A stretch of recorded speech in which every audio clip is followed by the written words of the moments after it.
One of the things that impressed me about Epworth when I first moved here was that pets were welcomed. Pets are really an important part of our lives. They're the people who welcome us at the end of the day no matter what has happened, and we always get love and comfort from pets. Today we're going to look at another pet, and this is going to be Mia.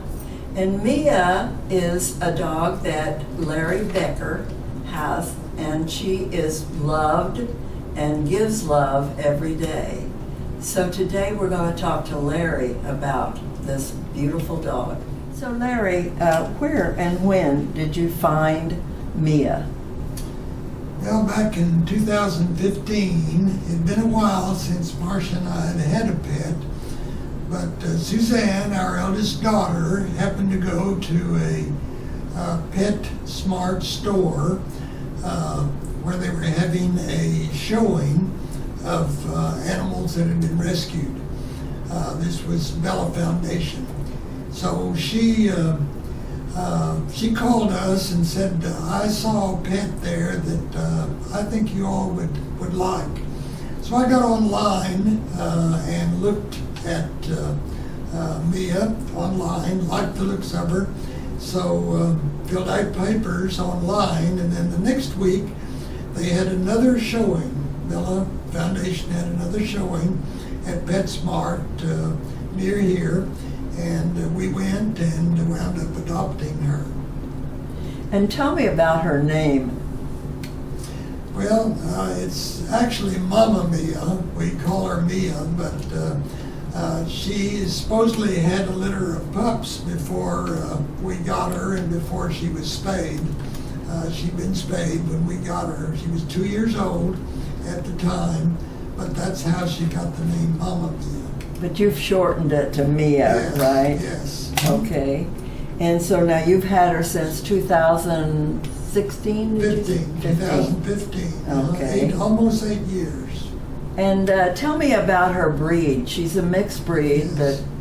She is a mixed breed. We were told at the time we adopted her that they thought she was a Jack Russell Terrier, but it turns out that's not what the case. We sent off a DNA sample, and they reported back that she is a level 2 dachshund. Now, level 2 is anywhere from 37 to 74% of that breed. Level 3, she's a miniature pincer, and that breed is from 20 to 34, 35%.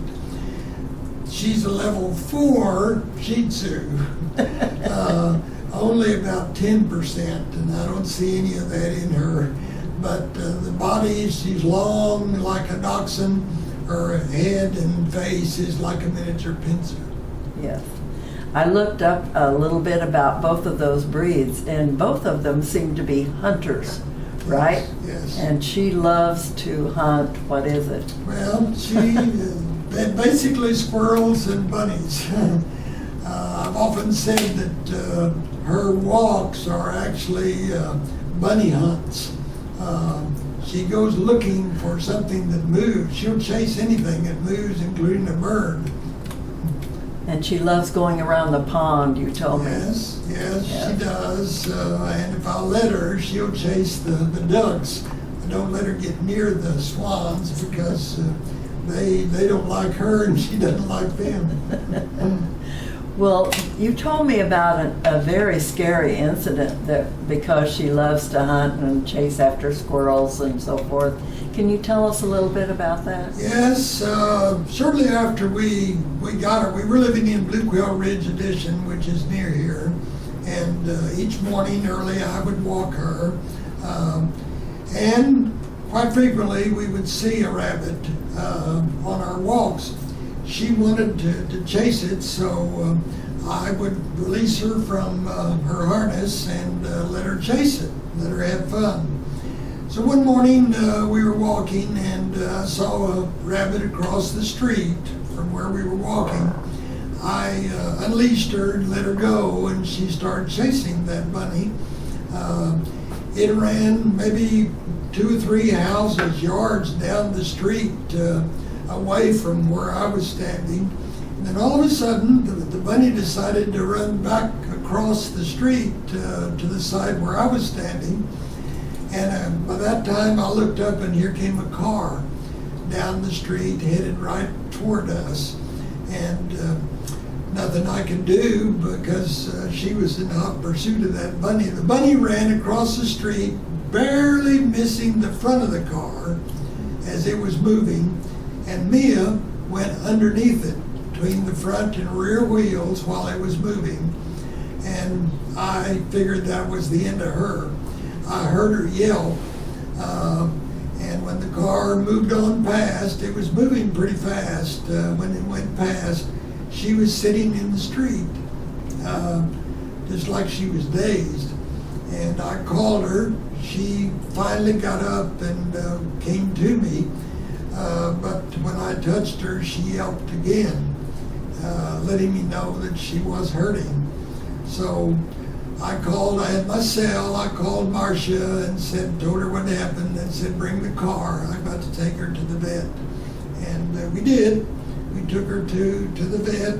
They x-rayed her, examined her thoroughly. There wasn't a skin break. There were no broken bones, no evidence of anything at all. Later, a few days later, she was bruised underneath her hindquarters.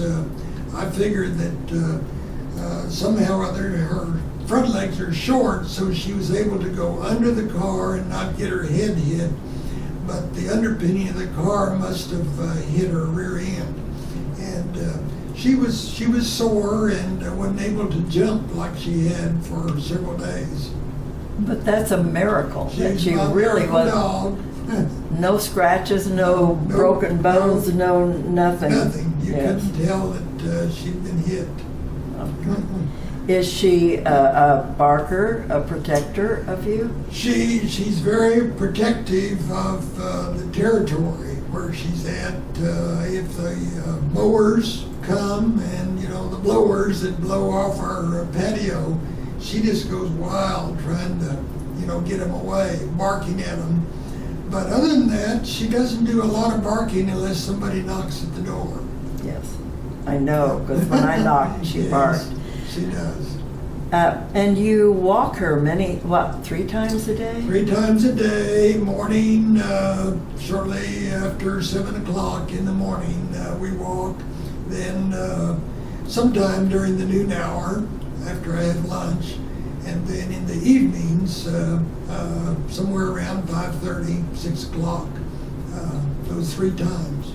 I've seen you go on walks with her, usually in the morning, and it seems to me like she's taking you for a walk. She's determined where she's going.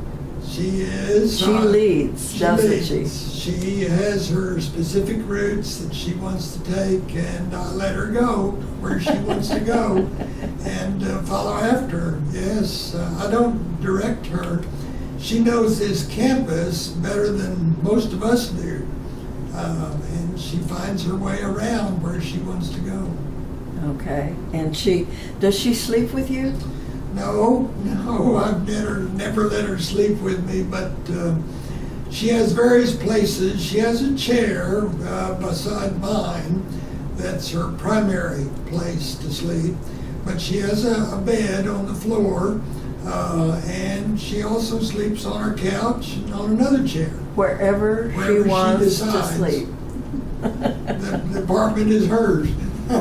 I know I asked you if you had any ideas of traveling, and it sounds like your routine is pretty well established by Mia.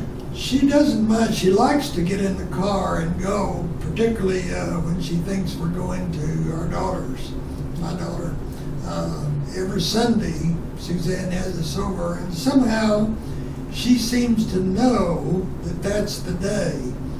And after I feed her, a little after 4 o'clock, she immediately runs and begins to get excited, wants me to get her a harness and all so she can go to our daughters. Does she get along with your daughter's dogs?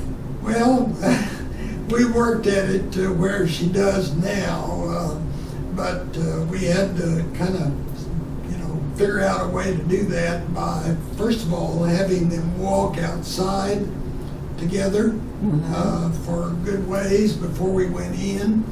And now, when I go over, I'll text Suzanne and tell her we're there so that she can kind of constrain. She's got one big dog that's part pit bull, and that dog wants to rush to her and, greet her, but Mia doesn't accept it that way. She thinks she's attacking her, so she's never tried to bite that dog, but she doesn't really like them. Well, she's provided a lot for you, Yes. especially in these last couple of years. I know.